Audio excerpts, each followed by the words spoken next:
Bharatiya Janata party किसान मोर्चे के राष्ट्रीय अध्यक्ष, और मैं राष्ट्रीय अध्यक्ष ही नहीं कहना चाहूंगा, विगत कई वर्षों से किसान मोर्चे के अध्यक्षों के कामकाज को मैंने देखा है। सचमुच जिस जिम्मेदारी के साथ अपने दायित्व का निर्वहन श्री ओम प्रकाश जी धनखड़ ने किया है, मैं यह कह सकता हूं कि हमारे भारतीय जनता पार्टी किसान मोर्चे का कर्मयोगी राष्ट्रीय अध्यक्ष, यशस्वी राष्ट्रीय अध्यक्ष श्री ओम प्रकाश जी धनखड़, और जिनका कुशल मार्गदर्शन किसान मोर्चे को बराबर प्राप्त हुआ है, जो कि भारत सरकार में यशस्वी मंत्री भी रह चुके हैं और बराबर गांव, गरीब और किसानों की ही चिंता करते रहते हैं। ऐसे श्री सत्यपाल जी मलिक और लंबे समय तक आजीवन जिन्होंने संगठन की दृष्टि से कार्यकर्ताओं का मार्गदर्शन किया है, ऐसे आदरणीय हृदयनाथ सिंह जी, और हमारे किसान मोर्चे के आंध्र प्रदेश के रहने वाले हैं, बराबर किसानों की ही चिंता करते रहते हैं, ऐसे हमारे सुजनाकर राव जी। और पंजाब के बारे में हम जानते हैं कि कृषि के क्षेत्र में हिंदुस्तान का सबसे डेवलप्ड स्टेट यदि कोई माना जाता है तो पंजाब माना जाता है। वहाँ के रहने वाले हमारे श्री सुखविंदर पाल ग्रेवाल जी, यहाँ उपस्थित मेरे सभी सम्मानित किसान भाइयों, आज इस कार्यक्रम में आपने मुझे आमंत्रित किया है, और आमंत्रित किया है तो मंच के पर आने के बाद आप लोगों ने किसानों के आन बान और शान की प्रतीक जो पगड़ी आपने मेरे सिर पर पहनाई है,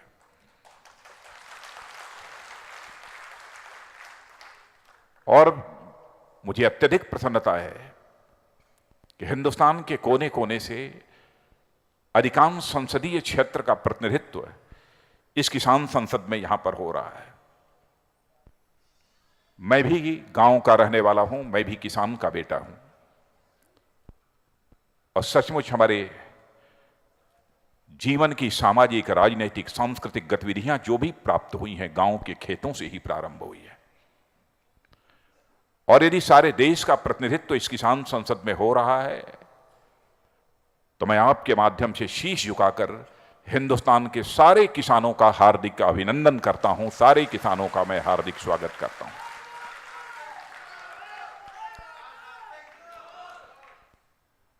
मित्रों, जहां तक एग्रीकल्चर का सवाल है, कृषि का प्रश्न है, कृषि का सरोकार केवल इस देश की अर्थव्यवस्था के साथ ही नहीं है। कृषि का सरोकार जहां पर इस देश की अर्थव्यवस्था के साथ है, वहीं पर इस कृषि का सरोकार इस देश की सामाजिक, राजनैतिक और सांस्कृतिक क्षेत्र के साथ भी उतना ही सरोकार है जितना कि इस देश की अर्थव्यवस्था के साथ सरोकार है।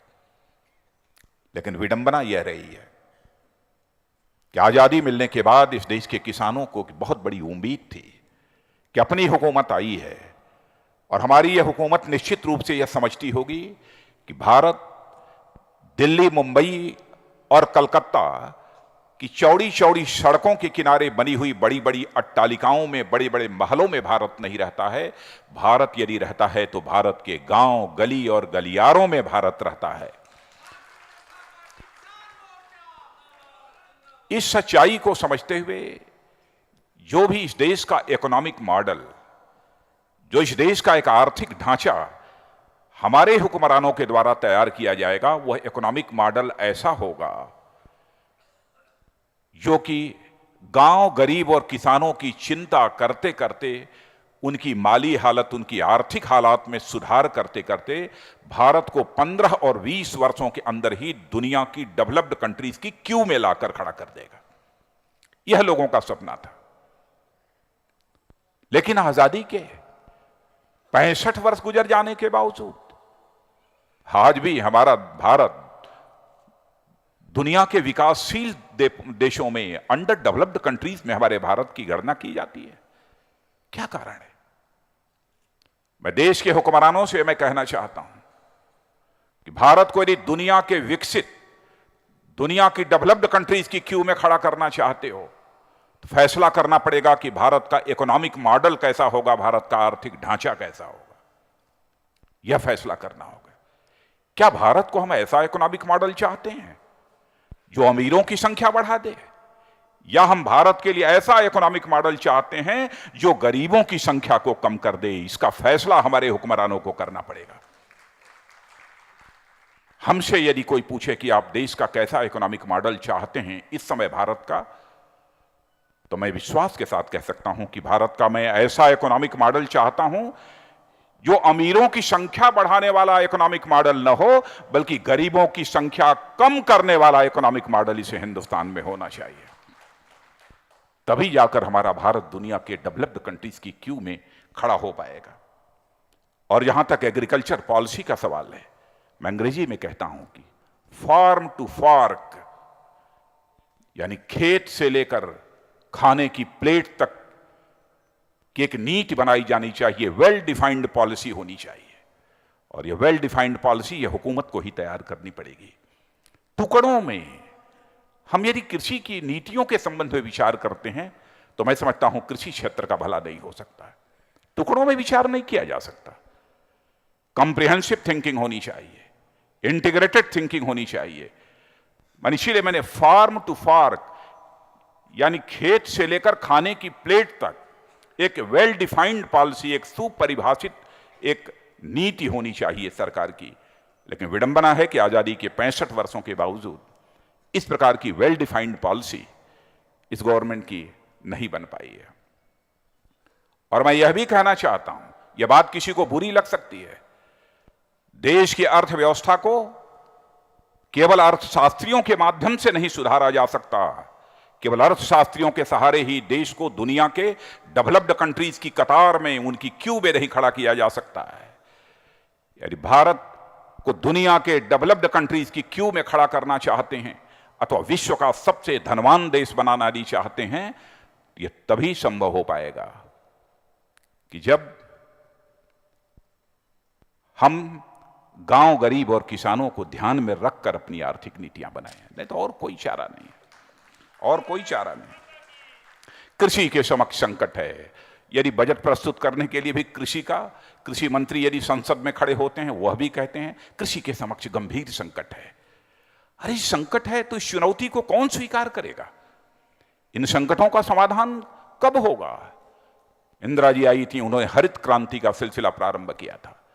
यूपीए 2 इस गवर्नमेंट के आने के बाद भी 2006 से फिर एक दूसरी हरित क्रांति का सिलसिला प्रारंभ हुआ।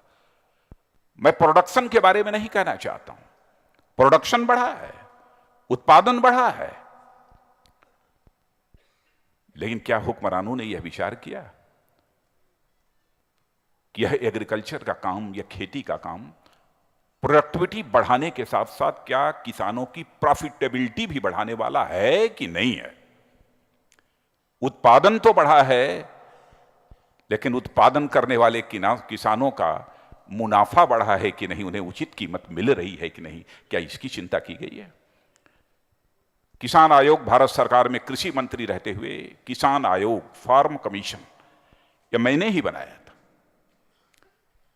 पहले सोमपाल जी शास्त्री उसके अध्यक्ष थे, डॉक्टर आरबी सिंह उसके सचिव थे। लेकिन हमारी गवर्नमेंट जब चली गई, जब कांग्रेस आई, तो स्वामीनाथन जी को उसका जो है चेयरमैन बनाया। शेष सारे सेक्रेटरी और मेंबर वही थे जिनको कि हम लोगों ने नॉमिनेट किया था। स्वामीनाथन कमीशन की रिपोर्ट आई है। स्वामीनाथन कमीशन की रिपोर्ट काफी हद तक, परफेक्ट तो मैं नहीं कहता हूं, लेकिन काफी हद तक स्वामीनाथन कमीशन की रिपोर्ट के बारे में कह सकता हूं कि यदि उसे लागू कर दिया जाए तो बहुत हद तक कृषि क्षेत्र की समस्याओं का समाधान हो सकता है। और मिस्टर स्वामीनाथन ने भी अपनी रिपोर्ट में यह बात कही है। कृषि संकट से यदि हम इस देश को निजात दिलाना चाहते हैं, जो एग्रीकल्चरल क्राइसिस है, इससे यदि भारत को छुटकारा दिलाना चाहते हैं, तो एक ही रास्ता है कि किसानों को उनके उपज की, उनके प्रोड्यूस की हमको उचित कीमत मुहैया करानी पड़ेगी। तभी देश को कृषि संकट से उबारा जा सकता है, और कोई दूसरा रास्ता नहीं है, कोई दूसरा रास्ता नहीं है। अब आज का विषय आप लोगों ने रिस्क मैनेजमेंट के बारे में रखा है। बहनों भाइयों, मैं ज्यादा रिस्क मैनेजमेंट की यहां पर चर्चा नहीं करूंगा। आप सभी लोग जानते हैं, और हमारे सुगनाकर राव जी ने भी अभी रिस्क मैनेजमेंट के बारे में कुछ बिंदु आपको पर आपका ध्यान आकर्षित किया है। और इतना ही नहीं, मैं यह भी जानता हूं कि हमारा देश में, और विशेष रूप से जो हमारा भारत महाद्वीप है, उपमहाद्वीप है, वहां पर जो क्लाइमेट है वह ट्रॉपिकल है, ट्रॉपिकल क्लाइमेट है। कब वर्षा आ जाए, कब सूखा पड़ जाए, कब ओले पड़ जाएं, कब पाले पड़ जाएं, यह कुछ कहा नहीं जा सकता, यह जाहिर है।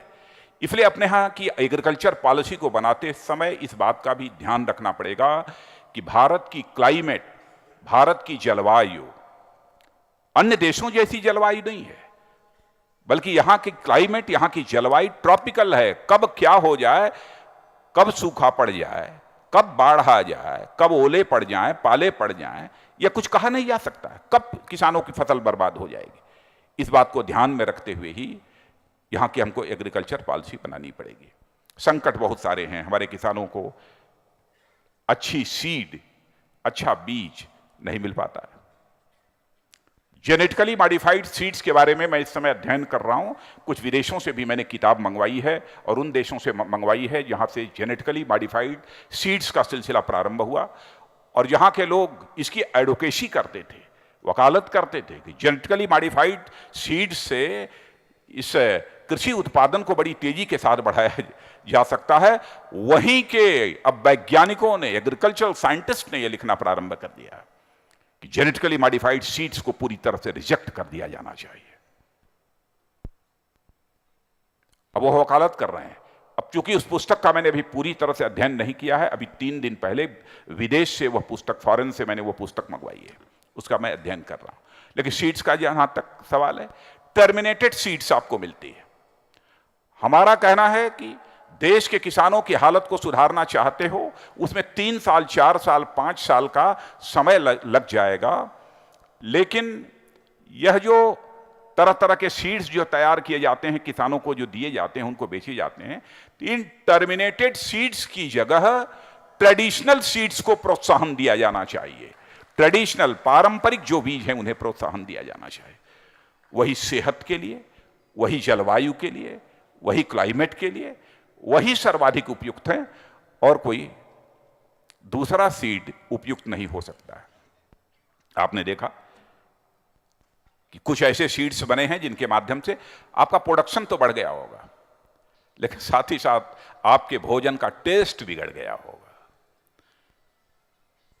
जो हमारे ट्रेडिशनल सीड्स होते हैं, पारंपरिक जो बीज होते हैं, उससे बना हुआ जो फूड ग्रेन होता है, जो अन्न होता है, उसका टेस्ट, और जेनेटिकली मॉडिफाइड जो सीड्स होते हैं और उससे जो फूड ग्रेन पैदा होता है, उसका टेस्ट आप स्वयं ही अंतर कर सकते हैं। तो जिस फूड ग्रेन में कोई टेस्ट ही नहीं है, क्या हम भारतवासी वैसे ही फूड ग्रेन इस हिंदुस्तान में पैदा करेंगे? क्या हम धन के लिए केवल काम कर रहे हैं? कई सारी समस्याएं हैं। एग्रीकल्चर मिनिस्टर रहते हुए जब मैंने कृषि मंत्री के रूप में जिम्मेदारी संभाली, तो मैं अपने सेक्रेटरी को बुलाकर मैंने कहा कि यह बताओ कि जब मैं यह देखता हूं कि कोई मोटर खरीदता है, कोई बड़ी गाड़ी खरीदता है, व्हीकल बड़ी, किसी की कोई शॉप है, दुकान है, तो लोग उसका इंश्योरेंस कराते हैं, उसका बीमा कराते हैं। लेकिन ये मैंने कहा कि हमारे देश के किसानों का क्या अपराध है कि उनकी खेत का बीमा नहीं होता है, उनकी फार्मलैंड का कोई इंश्योरेंस नहीं होता है, क्या अपराध है? मैंने कहा कि दुकान है, दुकान की कीमत निर्धारित कर देती है इंश्योरेंस कंपनी की, अप्रॉक्सीमेटली इसकी कास्ट, टोटल जो है कास्ट जो है इतनी है, उस आधार पर उसका इंश्योरेंस करती है। तो फार्मर्स की फार्म लैंड, उसकी एग्रीकल्चर लैंड का इंश्योरेंस क्यों नहीं हो सकता? तो हमारे सेक्रेटरी ने उस समय कहा कि सर कैसे हो सकता है?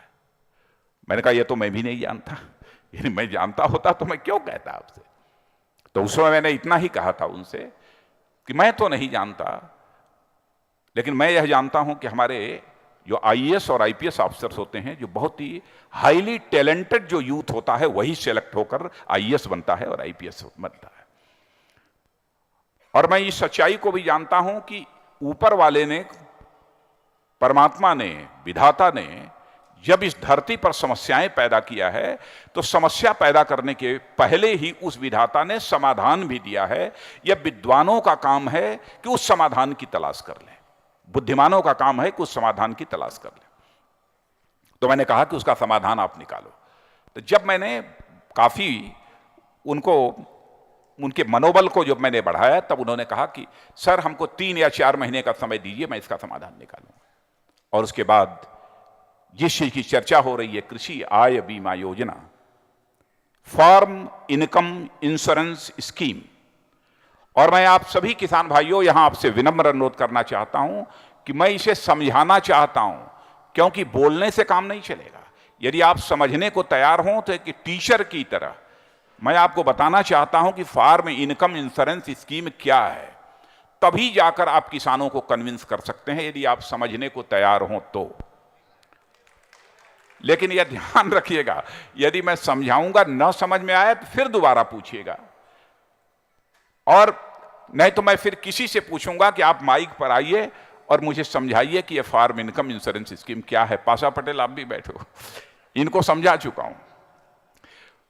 फार्म इंश्योरेंस स्कीम यह है कि हम यह देखेंगे, 1 एकड़, मान लीजिए, let us consider in one एकड़, इन पास्ट 7 years, माने व्हाट इज द प्रोडक्शन, यानी 1 एकड़ खेत में पिछले 7 वर्षों में टोटल प्रोडक्शन कितना हुआ। 1 एकड़, यह एग्जाम्पल है, एक उदाहरण मैं आपके सामने दे रहा हूं, ध्यान से सुनिए, न तो लिखते जाइए। 1 एकड़ खेत में पिछले 7 वर्षों में टोटल प्रोडक्शन कितना हुआ। मान लिया 7 वर्षों में 1 एकड़ खेत में 70 क्विंटल व्हीट पैदा हुआ।